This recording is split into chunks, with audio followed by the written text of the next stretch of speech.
Hey, I'm Kylee, former NICU travel nurse and founder of Passports and Preemies, and you're listening to Clocked Out, Life Beyond the Bedside.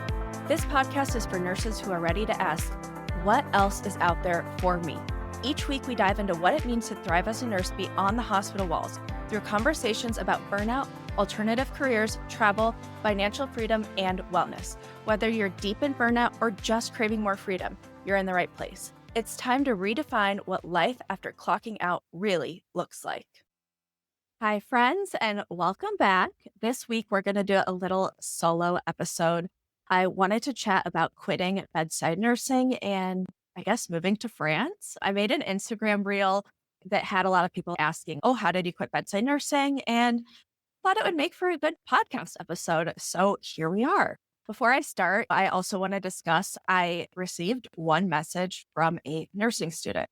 And she said, I'm so worried because nobody likes bedside nursing and everyone's quitting. Should I drop out and choose a different career? Okay, I want to make it very clear. Bedside nursing can be really amazing. There are so many benefits. Okay, it's really good pay, unless, maybe you're from the Midwest or the South. There's so much flexibility. I mean, what other job you work 3 days a week? That's amazing. There's career advancement. And right now, at least, your job is not threatened by AI. Maybe in 50 years, a robot will be a nurse, but right now, we're fine. So I don't want to dissuade anyone from walking away from the bedside. This is just my personal experience. And I really liked bedside nursing for a long time until I didn't. And so that's kind of what I want to discuss today. But if you're in nursing school or you're a new nurse, please do not be discouraged or dissuaded by what I'm going to say, because it's okay and cool to love bedside nursing. And a lot of nurses do. So take everything I say with a grain of salt. This podcast episode is good for people that maybe feel like bedside nursing is not for them anymore, or they want to start a side hustle, or just maybe potentially set themselves up to work from home in 5-10 years. So I hope that this really just motivates you to pursue the life that you dream of. So with that being said, let's get into it. This is how I left bedside nursing after nearly a decade. And everything I talk about today relates to passports and preemies, which can be a little bit unrelatable because it's super specific and I don't have a physical product that I sell. Although I don't think a lot of people know this, I do sell a travel nurse course through my website, which you can purchase for I think it's $24.99. And it's a really good resource for people that want to be travel nurses. Anyways, so when I go through these points, this can relate to anything you want to start or anything that you want to do. It doesn't need to be a website or an online career or a career in travel. This can really apply to anything. So while I'll be talking about passports and preemies, please know that it can be applied to many other avenues. Okay, so to start, number one, if you want to walk away from bedside nursing or get another job while working PRN, or, set yourself up in 5 years to walk away from bedside nursing, you're going to need to figure out a way to make money. And maybe you want to advance your career. Maybe you want to become a nurse practitioner. Maybe you want to go into aesthetics and just walk away from the hospital or home health or something like that. That's great. But if you want to leave traditional nursing altogether, you're going to need an income. So I started Passports and Preemies in 2017 when I was volunteering as a nurse in Skopje, North Macedonia. At this time, I started Passports and Preemies just to keep track of my travels and inform my family about what I was doing. Of course, I did dream that one day it would allow me to travel the world, but that's not why I started it. And I never really envisioned walking away from the bedside altogether. I just wanted it as an extra source of income. And I wanted it so that I could travel the world more. So if you want to start a business or an online side hustle, just remember it is going to take some time to build consistent income. It took me 6 years. So be patient, but also know that if you eventually want to leave the bedside, you really need to be starting now. The important thing to think about when you are considering starting a business is, what are you passionate about that you can get paid for, that there is a need for? And you don't want to pick a passion that will be ruined by turning it into a job because eventually that love for your passion will fade a little bit. With me, it's like I still love to travel, but some of that innocence around travel is gone. And I'm not complaining. I'm just pointing out that now I take a trip and think about content. So, of course, that it doesn't ruin my trip, but it doesn't make my trip any more enjoyable, if you know what I mean. So think about a passion that you have. What are you good at? What comes natural? What feels effortless to you? Maybe that's cooking. Maybe that's working out. Maybe that is educating nurses on a certain topic. So, how can you turn that into something that will make you money? The actionable steps here are make a list. What are you good at that you can make money from, right? Start. Progress is better than perfection every single time. Whatever you start is probably going to suck. It's not going to be perfect. And that is okay and expected. If you guys could have seen Passports and Preemies in 2017, it was a hot mess, but I started and I learned as I went. And then know that what you're doing will take time. It will be messy, but to have patience and be kind to yourself while you're learning. And actually, this reminds me. So I was speaking with my cousin who happens to be a nurse, and I was talking to her while I was on a solo trip in Latvia. And I was there for work because I run group trips now. So let's just say Latvia is of high consideration for a future nursing trip. But my cousin Brooke, she said to me, "Oh, I remember years ago when you started your website, and I would ask you to hang out, and you would say no because you had to work on your website." And she was like, I would always just roll my eyes because, okay, whatever. Why are you spending time doing this thing that doesn't make you any money? But it just shows that, like, I always thought of Passports and Previous as a job. It was always a job to me, even if I was not getting paid, even when people didn't take me seriously, even when I struggled to take myself seriously, even when I couldn't explain Passports and Preemies, I still thought of it as a job. Just keep in mind that you're going to have to really believe in yourself. And I think it's important to keep some things close to your chest because it's such a vulnerable time when you feel unsure about yourself or your business plan, and you can get discouraged really easily. So you just need to kind of protect your peace and forge ahead on your own. And, anyways, now Brooke is like, "Oh, I'm so proud of you because look at where you are and what you were able to do in leaving bedside nursing." So, always think of your job as a job, okay? And don't let anyone discourage you.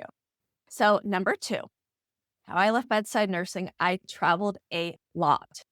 And this wasn't because I wanted to start a travel blog. It was because I genuinely freaking loved travel. I still genuinely freaking love travel. I learned so much traveling. I have met so many interesting people, and it was just like so eye opening to be around other people who weren't like me or my friends.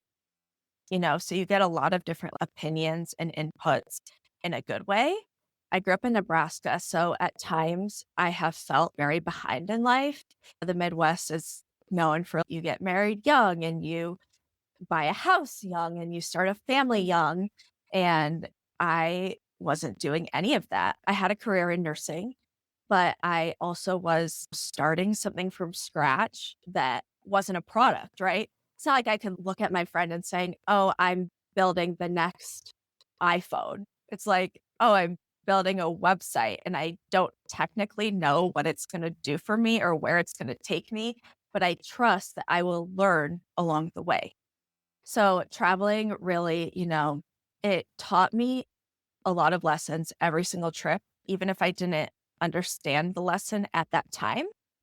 And whether it was learning to trust my gut instinct, to rely on myself, or, maybe just meeting somebody that had a profound impact on me or taught me something. There's so many people I can think of right now that don't even realize words that they told me that have profoundly impacted me. Specifically, I'm thinking of this girl, Tara.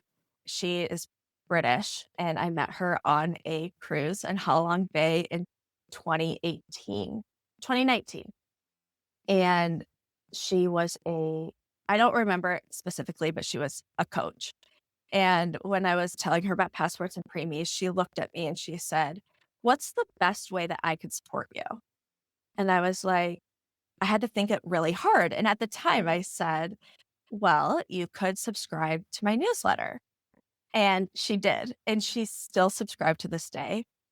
And maybe a year or two ago, she sent me a message being like, "Hey, I've been following you since 2019. And I just want you to know I'm really proud of you and what you've done so far." And it's like, wow, this girl who I talked to 2 or 3 days of my whole life.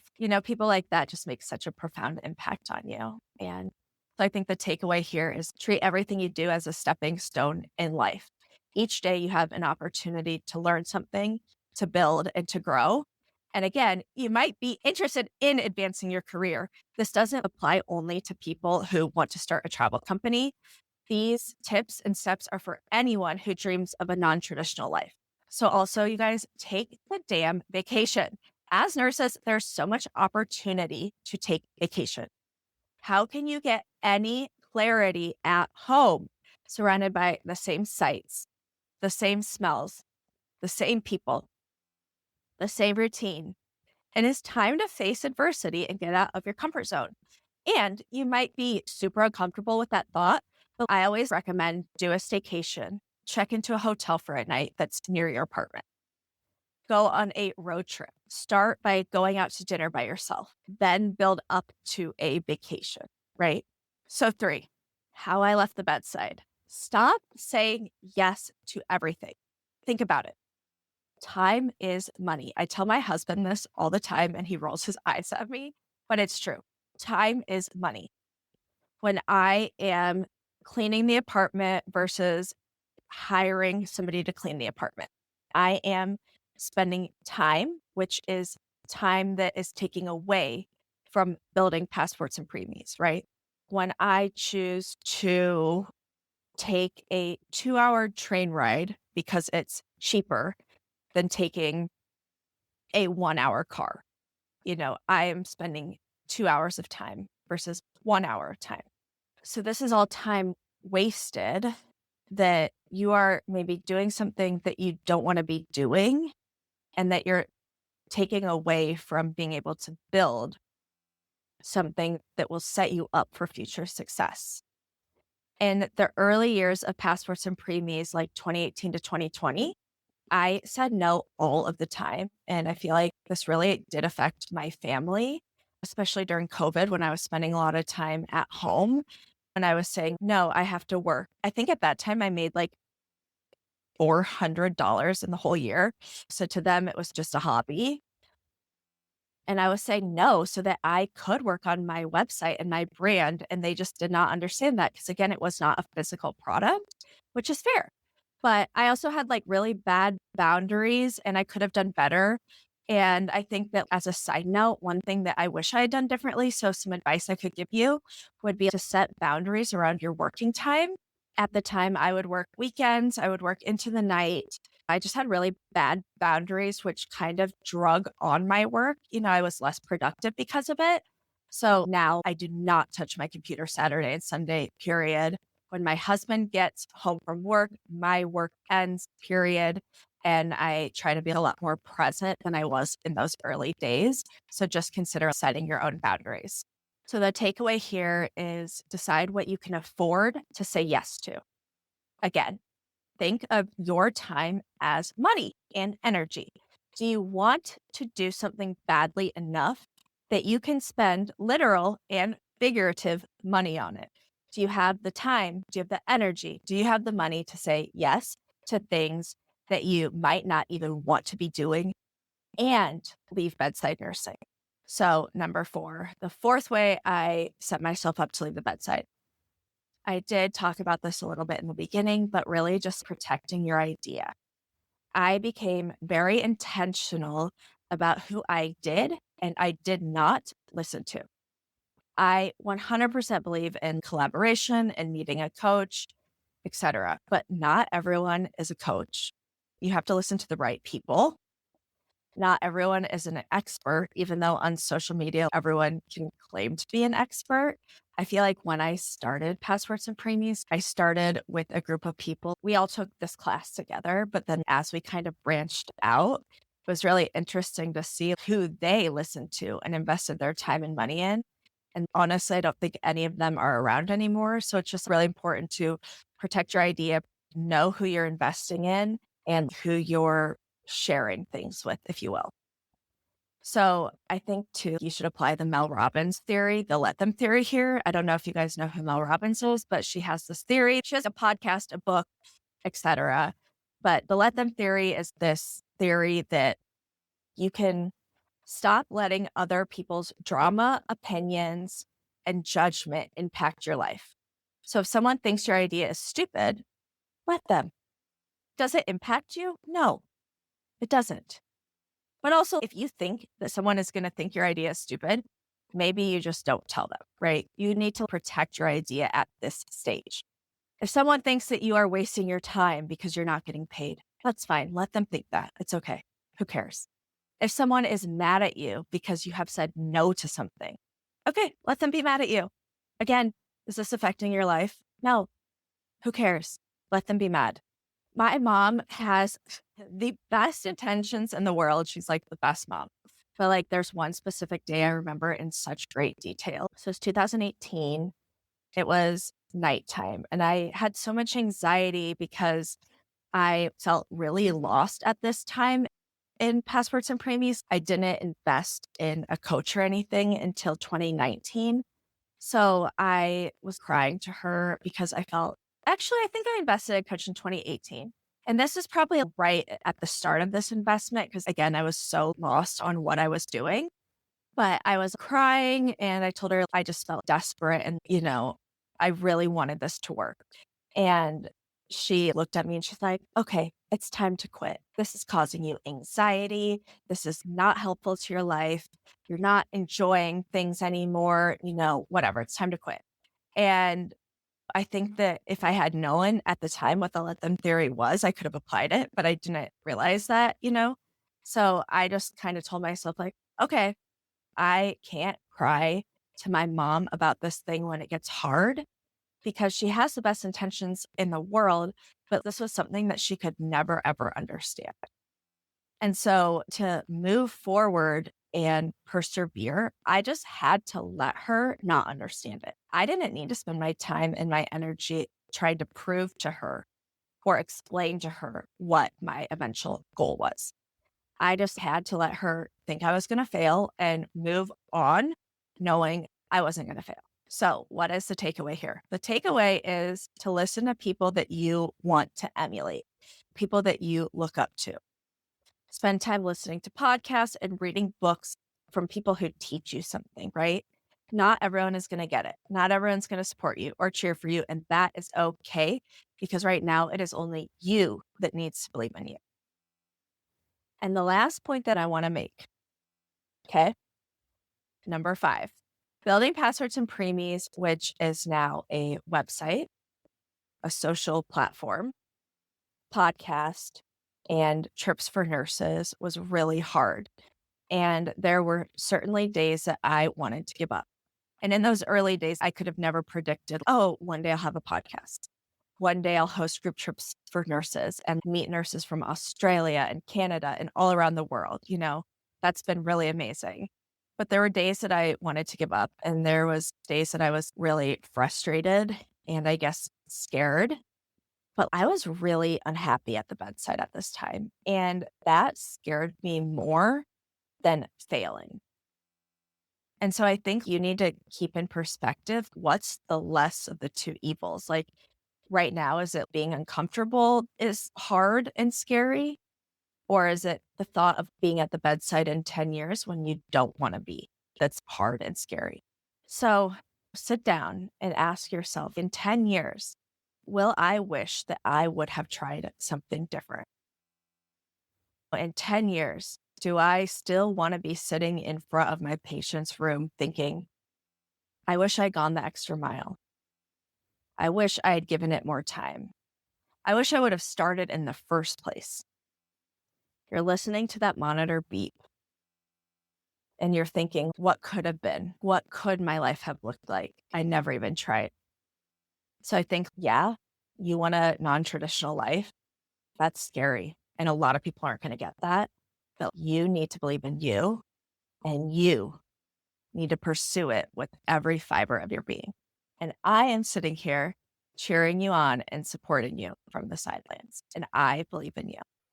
Thanks so much for tuning in to Clocked Out, Life Beyond the Bedside. If today's episode resonated with you, I'd love it if you could take a moment to subscribe, leave a review, and share this episode with a fellow nurse who needs to hear it. For more on thriving beyond the bedside, make sure to follow along on Instagram and check out Passports and Preemies, where we talk travel, wellness, and building a life that works for you.